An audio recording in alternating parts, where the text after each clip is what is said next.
Every one of us carries armor. For some, that armor is bold and obvious, but for others, it's subtle, quiet, and hidden behind distance. The avoidant wears this armor not because they don't care, but because once, somewhere in their story, caring felt dangerous, and so the armor became survival. But here's the truth: no armor is permanent. There's always one force that can melt it, not break it, not fight it, but melt it like ice under the warmth of the sun. And that force is presence infused with love. See, you cannot push through an avoidance walls. You cannot demand them to open. That pressure only hardens the shield.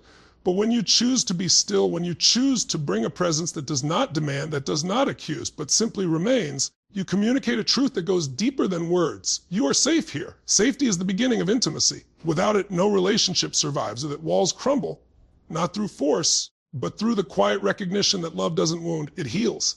And listen carefully, unconditional acceptance is the language that penetrates where logic and persuasion cannot. Imagine what happens when love no longer comes with a checklist, when it no longer says, I'll give you this if you give me that. That kind of love disarms. That kind of love confuses the armor because the armor expects attack, judgment, or control. But when acceptance is present, pure, unwavering, steady, something inside the avoidant begins to whisper, maybe I don't need this armor anymore. Consistency matters. Show up. Not once, not twice, not when it's convenient. Show up in the steady rhythm of presence. Because trust isn't built in grand gestures, it's built in small, consistent actions that say, I am here and I am not going anywhere. When an avoidant sees that you don't withdraw when they withdraw, that you don't punish when they pull away, but you hold a steady ground of care, they begin to learn that your love is not a threat. And finally, vulnerability is the invitation. You don't invite an avoidant to open up by demanding their story. You invite them by sharing yours. Vulnerability says, here is my heart, here is my truth, and I trust you enough to hold it. That's courage. And courage is contagious. When they see you risk your heart without shame, they realize it's possible for them too. So the one thing that melts an avoidance armor isn't clever strategy, it isn't manipulation, it isn't force. It's love that is safe, unconditional, consistent, and vulnerable. It's the decision to show up in such a way that the armor no longer has a job. And when that happens, what emerges is the truth. A human being who has always wanted to love and be loved, but just needed to know it was finally safe to do so. Presence is not passive. It's not about sitting quietly in the background and hoping that something changes. Presence is power. It is the energy you bring into a room, the steadiness of your spirit, the certainty of your love that doesn't need to be spoken but is felt. When someone is avoidant, when they retreat behind walls in silence, they are not looking for someone who will storm the gates. They are watching, waiting, testing, even unconsciously, to see if your presence will remain when their defenses rise. Because what they fear most is that if they open the door, they will be abandoned, judged, or consumed. Pressure only validates that fear. But presence, real, grounded, loving presence, disarms it. Think about the power of being around someone who doesn't try to change you, who doesn't rush you, who doesn't demand that you give more than you're ready to give. That space feels rare. And for the avoidant, that space feels like oxygen. When you offer presence instead of pressure, you're saying, I see you. I'm not here to force you. I'm here to walk beside you. That subtle shift changes everything because it removes the tug of war dynamic where one person pulls and the other resists.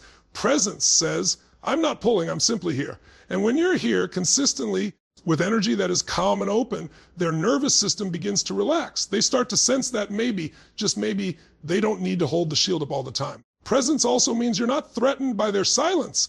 You're not shaken by their pauses or their hesitations. Instead, you respect their rhythm. You don't rush the unfolding.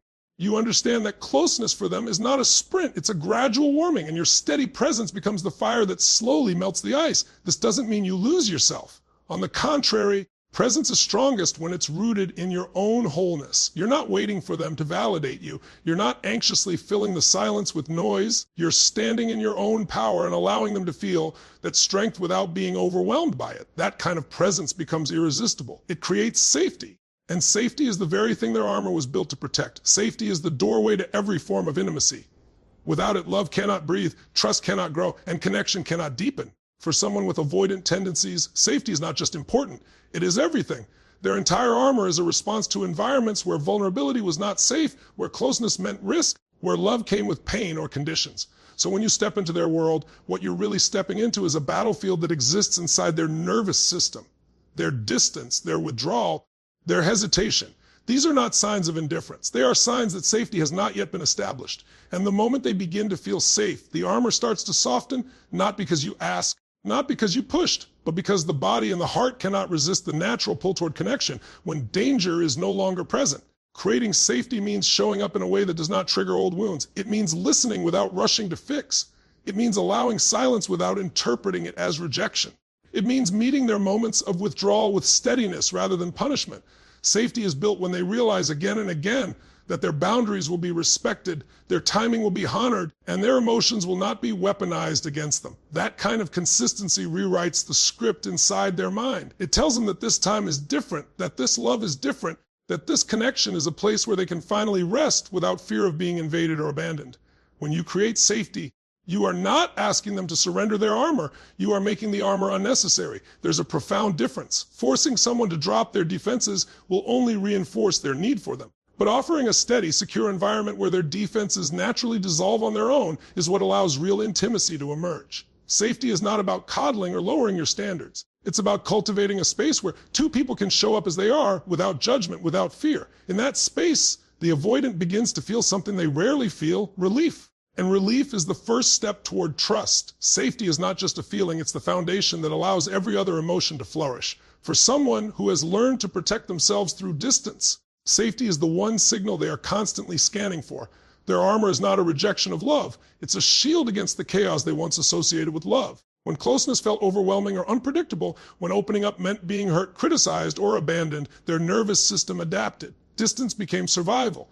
So when you meet an avoidant with pressure, with demands, or with urgency, all you're doing is confirming the very fear their armor was built to guard against. But when you bring safety, true, grounded, unwavering safety, you shift their entire experience of intimacy. You tell their heart and body, this time is different. Safety doesn't come from grand promises or poetic words.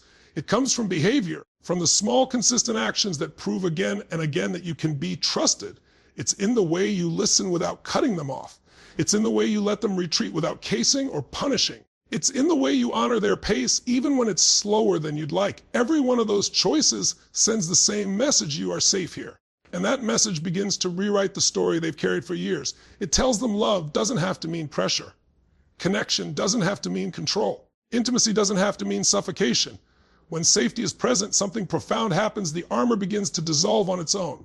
Not because you ask them to lower it, but because the body does what it was designed to do. It seeks closeness when it feels secure. Just as a flower won't bloom under harsh conditions, but unfolds in sunlight, an avoidant's heart won't open in a storm, will soften in the warmth of safety. That shift doesn't happen overnight, but each moment of trust, each experience of being seen and respected without judgment, adds another layer of security. Over time, the very thing they feared most, closeness, becomes the thing they lean toward. And all of it begins with one choice to offer safety instead of pressure, understanding instead of judgment, presence instead of demand. Unconditional acceptance is the rarest form of love, and it is the one that penetrates an avoidance defenses more deeply than anything else. Imagine what it feels like to be constantly braced for judgment, to live with the belief that love will always come with conditions attached, that you must perform, prove, or change in order to be worthy of it. This is the internal reality for many who lean avoidant. Their armor is built from years of experiences where love was inconsistent or unsafe, where affection was tied to achievement, behavior, or compliance. When they sense conditions, even subtle ones, their walls rise higher. But when love comes with no strings attached, when it offers space instead of pressure, something inside of them begins to soften. It's as though the armor itself starts to lose its purpose, because unconditional acceptance removes the threat it was designed to guard against. Acceptance does not mean tolerating harmful behavior or abandoning your own boundaries. It means seeing the other person as they are, in their imperfections and in their hesitations, and choosing not to make their growth a prerequisite for your care. It means your love is not a transaction, not an exchange of, I'll give you this if you give me that, but a gift freely offered. That gift is powerful because it dismantles fear. An avoidant expects to be judged for their distance, to be shamed for their silence, to be pressured into changing, when instead they encounter patience, compassion, and a willingness to sit with who they are in that moment. They experience something revolutionary: safety in being themselves. And that safety is what allows them to even consider stepping closer. This kind of love doesn't rush the process, and it doesn't attempt to fix. It trusts that transformation will come when the soil is ready. Unconditional acceptance is not passive, it is active strength. It's saying, I will stand here, whole in myself, and allow you the dignity of your own journey. That stance is magnetic. It draws the avoidant out because it does not seek to consume them. Instead, it offers them something their spirit has longed for but rarely found, a place where they don't have to earn love, where they don't have to fear rejection for being who they are. And when they begin to believe that their armor is no longer necessary, because they've discovered what the armor was hiding all along, a heart that desperately wants to give and receive love, but only in the light of true acceptance. Consistency is the invisible language of trust, and trust is what the avoidant longs for but rarely believes they can have. Their past has taught them that people don't stay, that words don't match actions, that promises are easily broken. So they adapt by not relying too deeply on anyone. Their armor is built from disappointment layered upon disappointment, each one whispering, "Don't get too close, they won't last." This is why consistency is so powerful. It doesn't break through the armor with force, it gently erodes it day after day, moment after moment, until the wall itself begins to feel unnecessary. Consistency is not about perfection. It's not about showing up with dramatic gestures one week and disappearing the next. It's about creating a rhythm that says, "You can count on me." That rhythm builds familiarity, and familiarity builds comfort. Think of how a river shapes stone. It doesn't do it with one rush of water. It does it with steady, unrelenting flow. The same is true in relationships with the avoidant. They don't open because of one big act of love. They open because over time they see that you remain steady no matter what. You're not here today and gone tomorrow. You don't pull away when they retreat. You don't punish them when they hesitate. You stand in your truth, calm and consistent, until their nervous system finally learns this person is safe. Consistency doesn't mean losing yourself or tolerating disrespect. It means that your care, your presence, your love is not conditional on them moving at your pace. It means your energy doesn't fluctuate wildly depending on their behavior. That steadiness is what allows them to test, to pull back, to doubt, and still discover that you remain. Slowly, their fear of abandonment is replaced with evidence of reliability. Each time you show up when you say you will, each time your actions align with your words, another crack forms in the armor. Over time, consistency creates something deeper than comfort. It creates belief. Belief that love can last. Belief that closeness doesn't have to suffocate. Belief that they are worthy of someone who won't disappear when things get hard. And when that belief takes root, the armor is no longer needed. What was once a wall of protection transforms into a bridge toward intimacy, built one consistent step at a time. Vulnerability is the greatest invitation you can offer, especially to someone who has spent their life behind walls. An avoidant has learned that opening up is dangerous, that revealing too much can lead to pain, criticism, or abandonment. Their armor is their way of staying in control, of protecting themselves from what feels like inevitable hurt. But when you choose vulnerability, when you choose to share your own truth openly, you create a radically different experience. Instead of asking them to take the first step into the unknown, you take it yourself. You go first. And that act sends a powerful message. It's safe to be real here.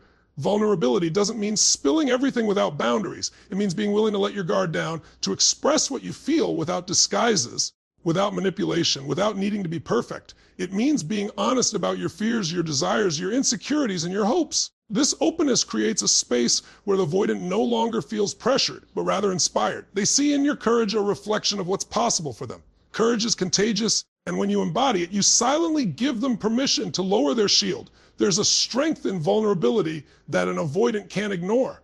They are used to people trying to pry into their world, to force them to reveal themselves. But when you demonstrate openness instead of demand it, when you risk being seen without hiding, you show them that intimacy doesn't have to be a trap. It can be freedom.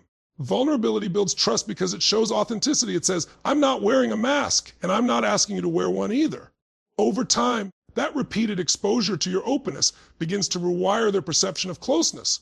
They start to see that intimacy doesn't have to equal danger, that honesty doesn't have to equal judgment. Your willingness to share your heart shows them that love is not about control, but about connection. And slowly, they begin to respond in kind.